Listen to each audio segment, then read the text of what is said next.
Hi there. I'm Smita Murthy, managing partner at Opencliff Partners. We're a product advisory and consulting firm. As a woman who's spent over 25 years in tech product and leadership in corporate roles, I've crossed paths with inspiring women who walk the talk, have an abundance mindset, and have helped shape my career journey. My hope is, through my actions while in corporate roles and now in this chapter of my professional life, that I give back and pay it forward. There's plenty of research that shows that women don't have enough women role models to look up to learn from, and to emulate. And very few women leaders who break the glass ceiling, be it in corporate, entrepreneurial, or other arenas, actually support other women in terms of being a champion, sponsor, or advocate. And worse, see them as competition. The inspiration for this podcast series is to showcase women in tech, product, and leadership who inspire, who actually help, and are positive influences to those who have the good fortune to be in their orbits, lifting as they climb. Today, I'm super excited to host my friend, Lata Setty. Lata is a self-professed lover of journeys. So journeying through different lands, immersing herself in local ways of life as a digital nomad, having trekked across 75 countries spanning 5 continents, journeying from being a scientist to patent litigation trial attorney, to a 2 times exited serial entrepreneur, to now being an angel and VC investor, accelerating and investing in women founders' journeys. Journeying through, she's now in her 3rd phase of life, embracing newfound freedom of time, thought, and travel while transforming her body, mind, and spirit. Lata, I am so excited to have you on the show. I want to tell our audience how we met. So we met at a New York City event, happened to sit next to each other. We'd never met each other before. And I turned to her and said, "Do I know you?" And she thought the same. It may have been our Canada connection, Lata. I don't know what it was, but we certainly had not met before that. And we just hit it off, from talking about Prosecco to talking about our Canada roots. I think that's when we started talking, and we've become good friends. Lata is an inspiration. Her career is truly an embodiment of what's a portfolio career. And I'm super excited to host her. Welcome to the show, Lata. Well, thank you. After that introduction, I'm not sure I have much to say except, meeting a person who speaks Kannada from South India at a health tech conference in this New York City doesn't always happen in my life. So I guess we are kindred spirits that were meant to meet, destined to meet. Absolutely. So why don't we jump right into this? So Lata, I have a series of questions. I'm going to go through it. What I want to hear and what our audience would love to hear from you is just your journey. Just there's whatever you wish to share with our audience. So with that, what's inspired and shaped your journey and why? Well, that is a fully loaded question, and I'll kick it off with this thought. My entire life, I am 100% Indian from South India, but raised in America. And I've always been in positions or environments where I was the unique and one and only, South Asian, one and only child of color, etc. My parents immigrated from India to the U.S. about 50 years ago, approximately. And because of my dad's career, we lived in places like Utah and New Mexico and Iowa, and places that did not have a very strong South Asian population like you would find on the East Coast or the West Coast of the United States back then. I mean, in fact, we didn't have Indian restaurants, we didn't have Indian grocery stores. You had to mail away to New York City to pick up basic Indian spices, have them mailed back to you in the good old, world of mailing boxes, pre-Amazon. And what I garnered from all that is, when you've never had an Indian classmate or an Indian friend or an Indian professor or anyone to look up to beyond your own parents, you start figuring out how quickly you can make friends. And when you reach out to them and you make the first step, then they realize they may not look like you may speak a different language, you may eat vegetarian food, but we're all of the same ilk, made of the same, fabric. And so I learned at a very young age to put my best foot forward and to reach out and start building friendships, because once people get to know you, the color of your hair, the color of your skin, the clothes you wear really don't matter. So I guess my life has revolved around a sense of building belonging while taking the first step to build that network. I'm just like, I love it. So even though I haven't, I didn't come here as a child, I came to the US as an undergrad. So just entering adulthood. And when I went to school in the South, the statement you said about Indian restaurants and vegetarian food, I went to school in the South and people thought vegetarian meant salad. We eat more than that, right? So it was very interesting. The experience was very interesting, where you have to educate. But what resonated most about what you said is people around the world, everywhere, are more similar than dissimilar. And belonging, creating community, and making that first step to reach out, I think is just beautiful, and it resonates deeply with me. Well, I think that you phrased it very well, even better than I said it, that, building that community happens innately. If you are willing to take the first step, take that risk, you may get rejected or you make a new friend. You never know till you try, right? That's exactly right. That's exactly right. So what are some key leadership lessons you live by, Lata? Again, after living, more than a half century of life, I think most of my leadership lessons started from failing miserably at different things. And, we're raised, I think, both, just generally as well as specifically for women, that taking risks, failing, excuse me, losing face, becoming ashamed to your parents, etc., um, really keeps us from taking the challenges and maybe even finding the strengths that we innately have and can develop. So I think one of the main leadership lessons for me is that if you're not failing, then you're playing your life in a very small way. If we're staying comfortable within the structure we've already defined and living our day-to-day life like we did the last 5-10 years, then you're not really doing anything to grow. So to me, failure is just a stepping stone, one step closer to hearing a yes, to hearing a success. And, I have a son who grew to be a competitive golfer in college, a Division I golfer. And as many of you know, golf is a 3-day tournament, 18 holes, right? And Yeah. what they teach you, the coaches specifically, just like, parents teach their children, is that every hole, be present, do your best. If it was a great hole, fantastic. If you played horribly, hey, you have 17 more holes to go. And that's even further, I think, expanded when you think of our lives.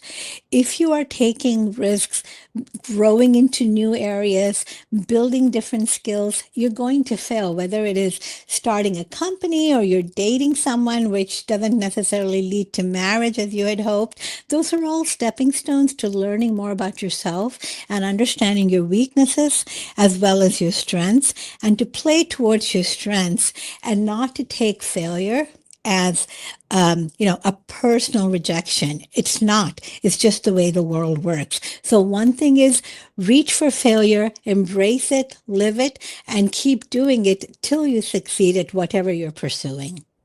That's awesome. I mean, and that is more than any particular leadership trait. I think this is it's more a philosophy of how to live life, and I think I love that because it applies in every arena. Like you were saying, it could be in personal life, it could be in a professional setting, it could be wherever you're stretching and taking that chance. You're growing even if you fail. So I think that that's just beautiful.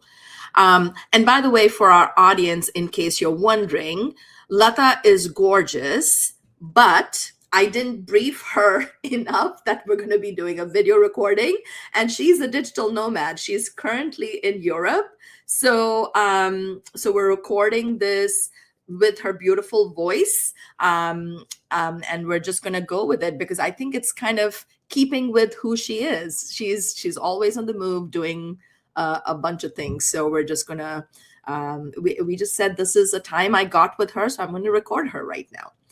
So Lata, what are all the different ways you leverage your success to help other women in their careers? That's an interesting question because let's say 10, 20 years ago, I don't even think that would have occurred probably to either one of us to ask or answer that question because, there was that whole sense of, working with women, helping other women was more a competitive sport rather than a collaborative spirit. And what I mean by that is, I think, we all work really hard. We're smart. We have that, nose to the grindstone, hoping that someone will recognize our hard work. Someone will see us slugging away and doing good work and notice us and elevate us to the next position. But what I have learned in my 25 years, both in corporate America at a big New York patent litigation firm, and subsequently, as you mentioned, as a startup founder of 2 digital transformation startups, and now as an investor investing through How Women Invest funds in female founded startups in the US, what I have learned is that the way we uplift each other and support each other is how we expand not only access to the powers that be, but to actually become more powerful.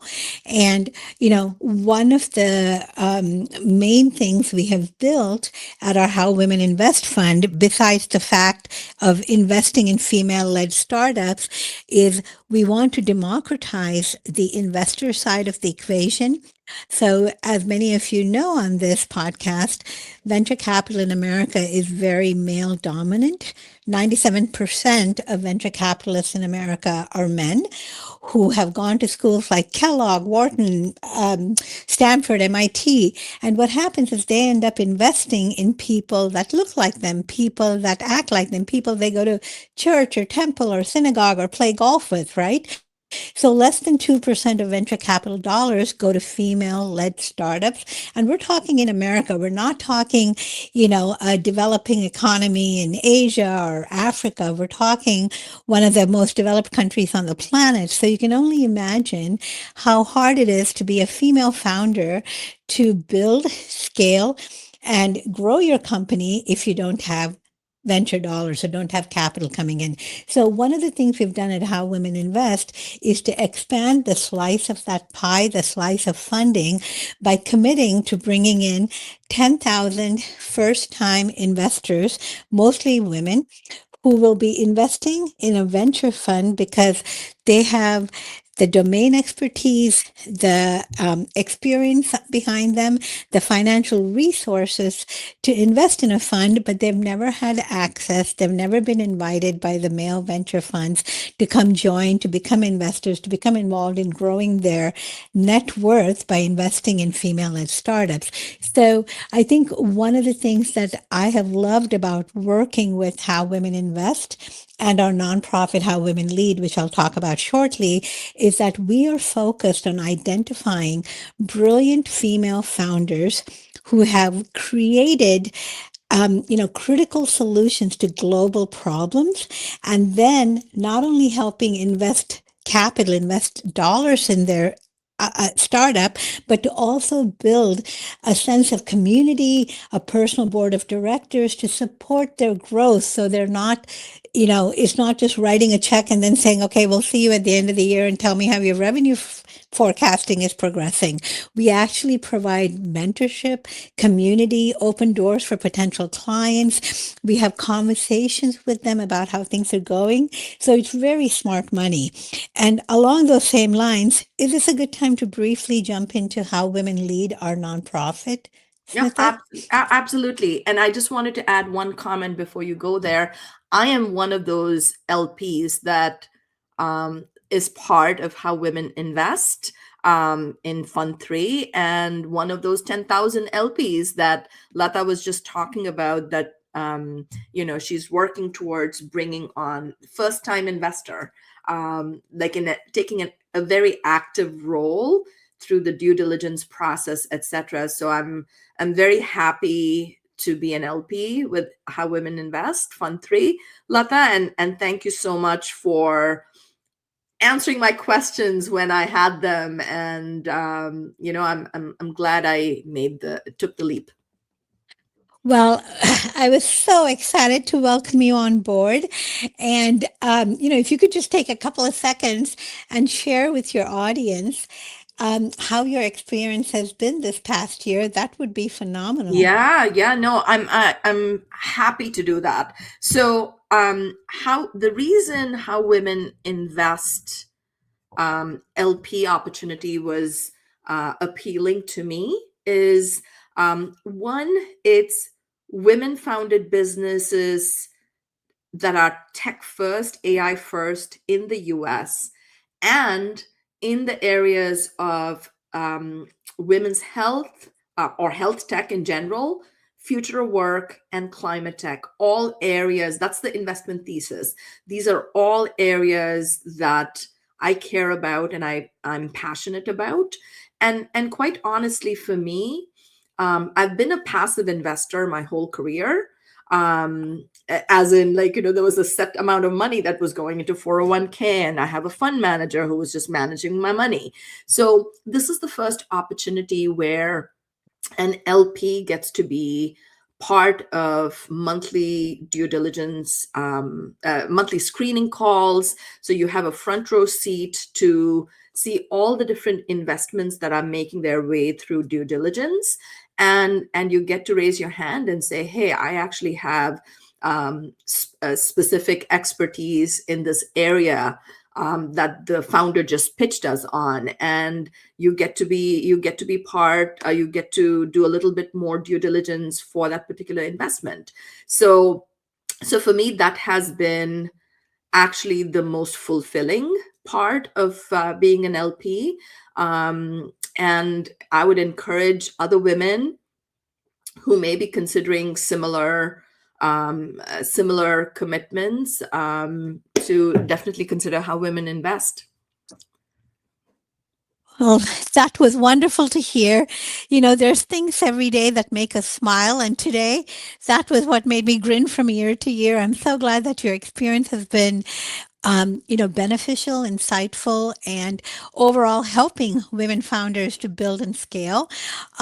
One thing that I think is truly exciting in how we approach investments as a venture capital fund is to get Smitha, people like you with deep domain expertise in certain verticals to serve as subject matter experts.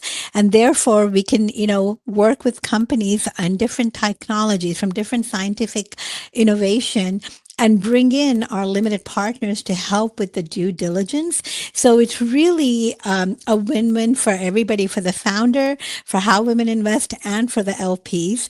And along those same lines, the nonprofit started over 10 years ago, How Women Lead by Julie Castro Abrams, as CEO, was focused on also strengthening the bonds and the network between professional women who are focused on accomplishing certain things that did not exist prior to this.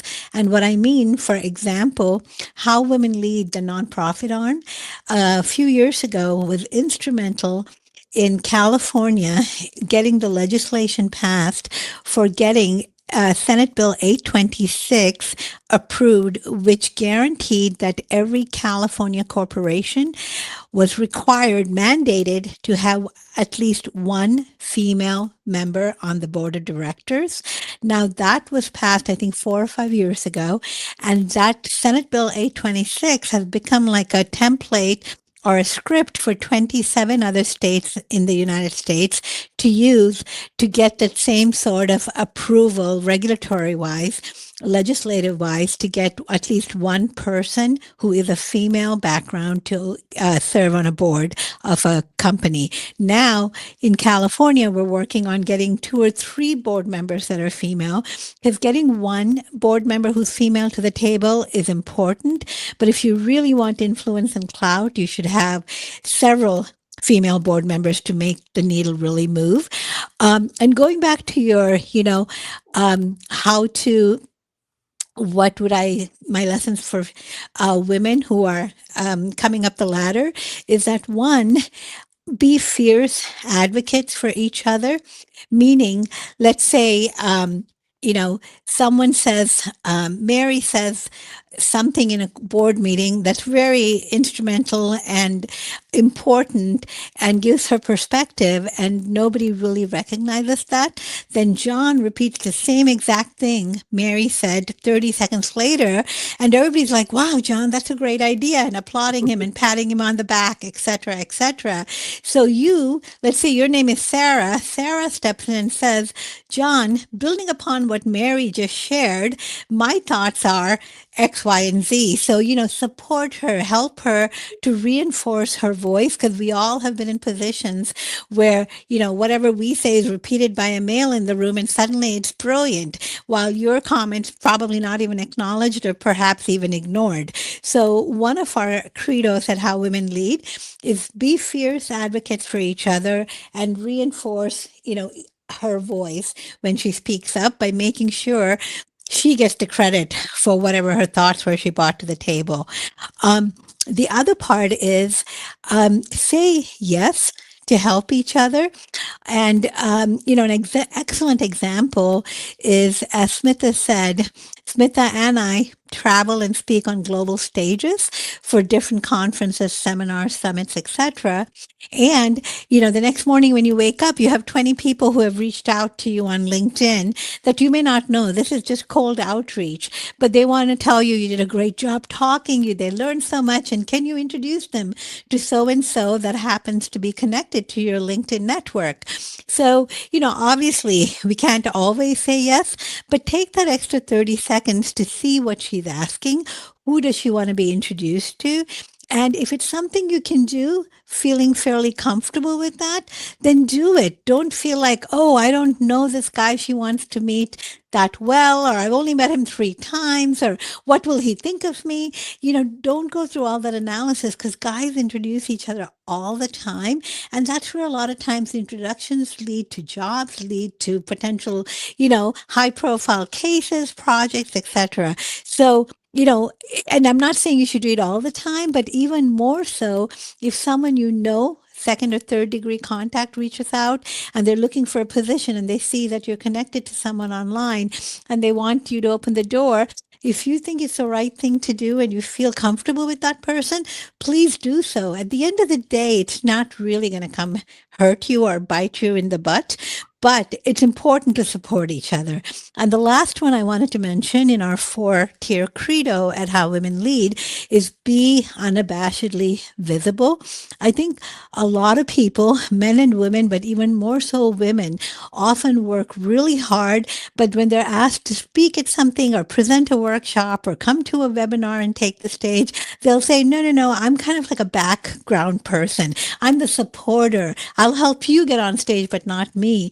And what you're doing is you have access now to power, to share your story, to inspire others, and you're giving up that chance. And it could be a speaking engagement. It could be writing a blog or creating a seminar or presenting a workshop. I just wanted to share that one of my dear friends, her name is Mirella Sula. She's Albanian, but had to escape during the war with her infant son and now settled in London.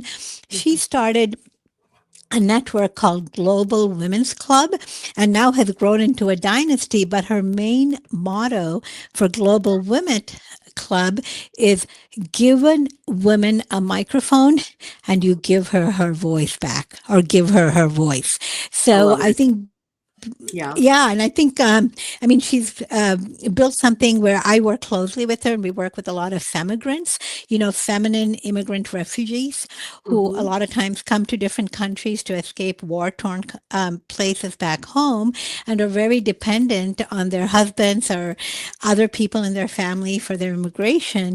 And if that person is not kind or caring or horrible to their wife or bride, they're left in foreign countries with not much they can do to earn income. So we Right. work with those sort of immigrant refugees. But anyway, take the mic, embrace your voice. You don't have to be perfect. Even good enough is enough, but just do it like Nike says.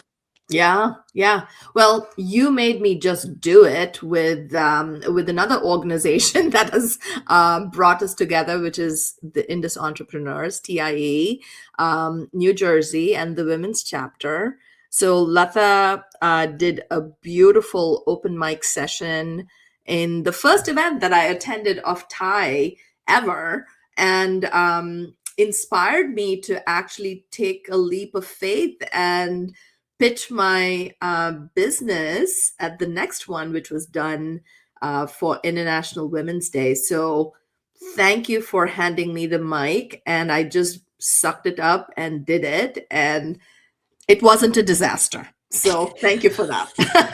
Well, I appreciate seeing the video recording of your fantastic pitch.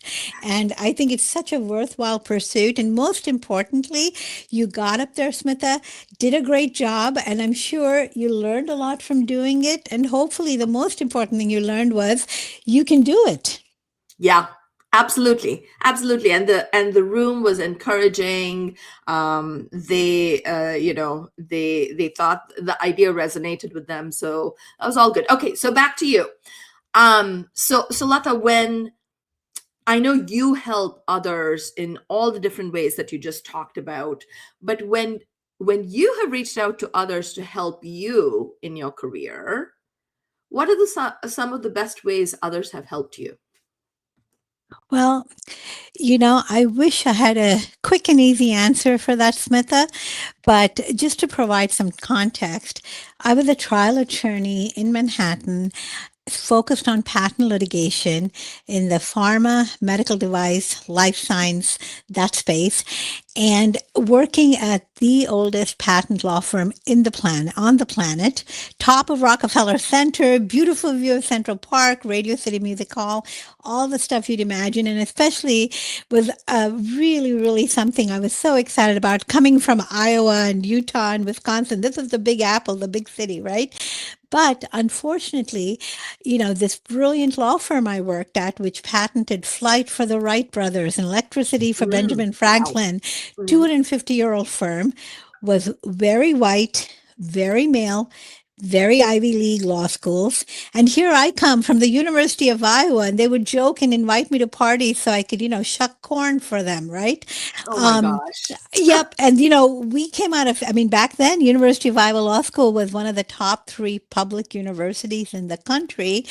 And, my parents were not excited about me leaving medical school for law school because, being South Asian, you got to become a doctor, marry a doctor, have little brown babies that become doctors, right? Yep, yep, And so when I decided for numerous reasons that I want to get into right now because of time is the essence here, when I, got to this firm, they were not friendly, they were not welcoming, and I certainly didn't have any mentors because, above me as a first year associate, fresh out of law school at Iowa, there were no female partners. There were mm, no females who were married and had children.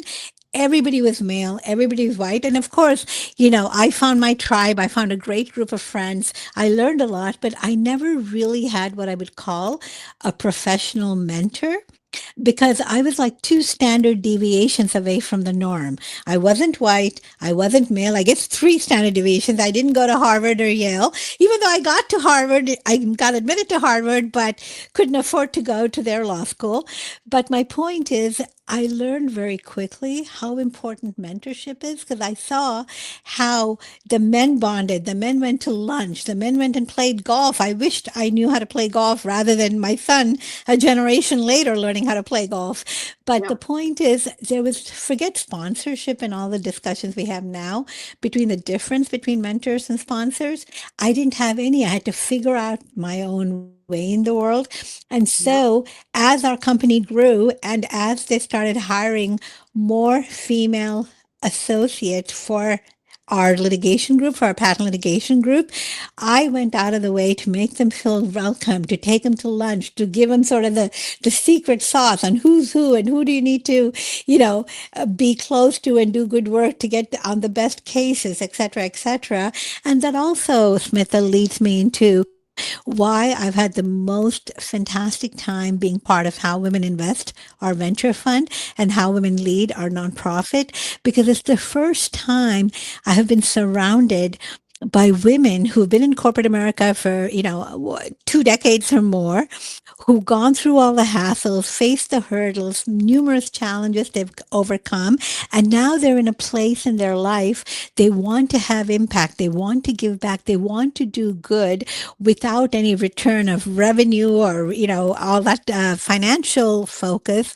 I tell you, Smith, that this is the most fun I've had with my law degree, being surrounded by like minded women who want to make a difference in the world and use their wallet to vote for the kind of companies they want to see for their families. so well said, so well said. A lot of what you said resonates. I'm not a lawyer, but I don't think till, I would say till very late in my career, that I ever had a female take me under her wing. I wanted her to be the first guest on my this podcast series, but she didn't want to be visible. So I handed her the mic, and she said, "Nah, I don't want it." But she was the first one who actually did what you described that you did when new female lawyers came to that law firm, where she helped me navigate the organization, the leadership, the politics, and told me where the landmines were.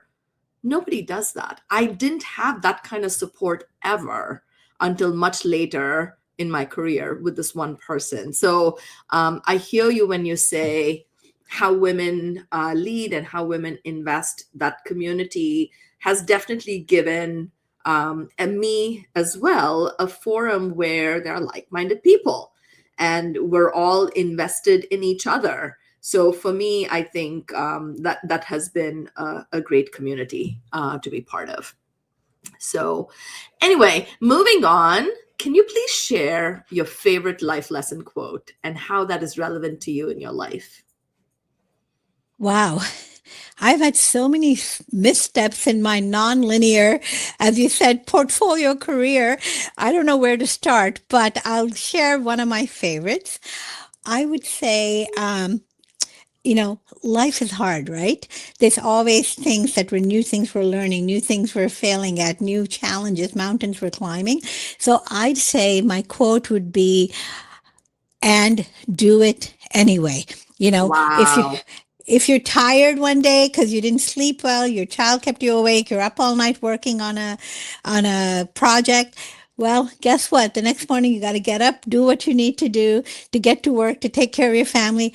Do it anyway. Right now, because of my digital nomad world and various other reasons, I'm not in my best health as far as physical shape. I'm high energy, very blessed to be fairly healthy. But the point is, I need to add on more lifting weights, hitting the gym every day besides my 10,000 steps. And it's not much fun, but I got to do it anyway, consistently, regularly, if I want to achieve my goal. And I think that really applies to all aspects of our personal, professional, family, work life. Don't you think so? Absolutely, and you're living that quote, right? As I mentioned earlier in the podcast, Lata is right now 6 hours ahead of Eastern Time in Europe, and she has had a long day, but she didn't miss on her commitment to be part of this podcast recording, and she's doing it anyway. She's tired,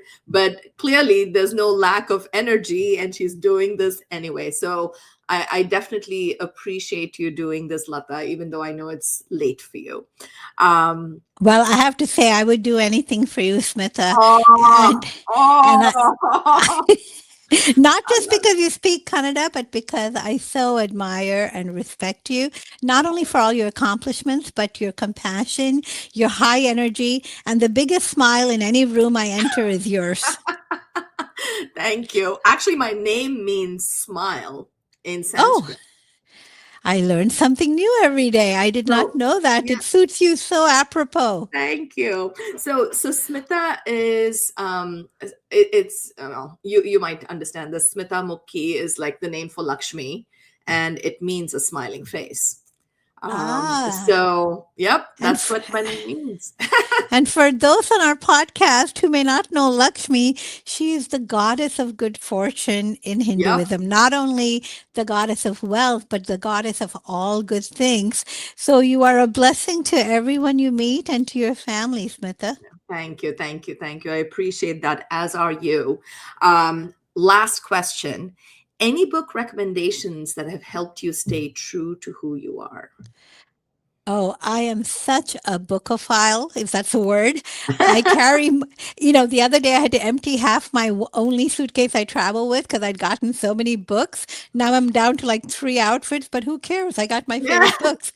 But I would say last month I was in Dublin, Ireland at a 258-year-old bookshop, the oldest in all Ooh, of the Emerald Isle, at a place called Phineas Bogus.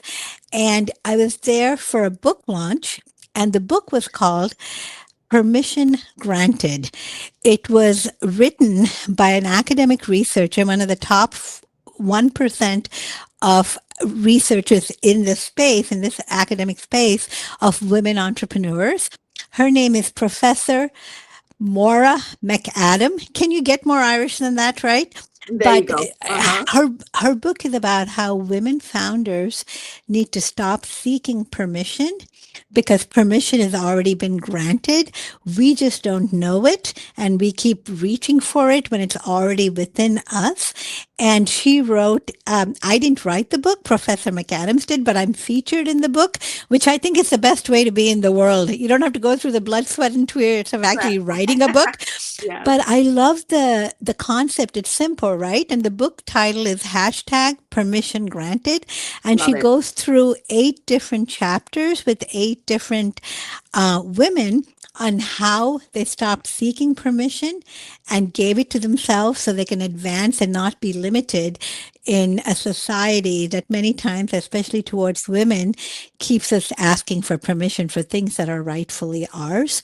And along that same line, one of the reasons I love that book and that title, Smitha, is that I think we're all, we're raised at a time and frame where we keep thinking, the next best job that I get, the next best house I get, or the next big idea I have, then I'll be happy, then it'll be good, etc., etc. And I think, Smitha, you and I both know that's never going to be happening. Yeah. There's always the next hill to climb.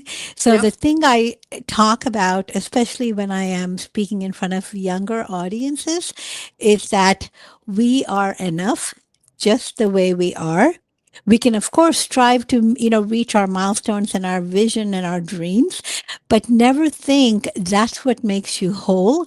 You're already whole, you're already complete, and you're already enough. So don't wait till all the conditions are perfect, because that's just not life. Life is messy, life is hot, life is failures combined with hopefully some successes.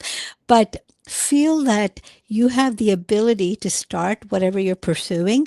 And just as an example, I'm sure you all have heard this, but when a man applies for a job, if he has 40 to 50% or less of the skills the job description requires, he'll apply for the job. If a woman has 90 to 95% of all the requirements for the job, she'll still hesitate saying, oh, I don't have all 100% covered, right? Yep. So move forward, do things before you're ready, because if you wait to be ready, it's never going to happen. So I think that would be my parting advice, especially to people getting Beautiful. out of college or grad school, that, you're good enough as you are. Just get started and you can reiterate and massage it and tweak it and make it better. But you'll never know what needs to change if you're still looking at market focus groups and drafting your business plan for the 10th time. Yeah. Wow. Listen to those golden words. Thank you, Lata. I really, really appreciate you doing it anyway, showing up to your commitment. I know this is late for you and I'm keeping you from bed, but I really, really appreciate you being on the show. I'm sure our audience will take away valuable life lessons and valuable professional advice from this conversation. I really appreciate you as my friend, as someone I look up to in the professional world. I'm so thankful that we met at that event and found our common connections and have continued to be in each other's lives. So thank you for being on the show. And I look forward to seeing you soon back in the United States. Absolutely. This was so engaging, and your personality and your spirit just shines through the camera. So I'm so glad you invited me to join you today, Smitha. Thank you, Lata.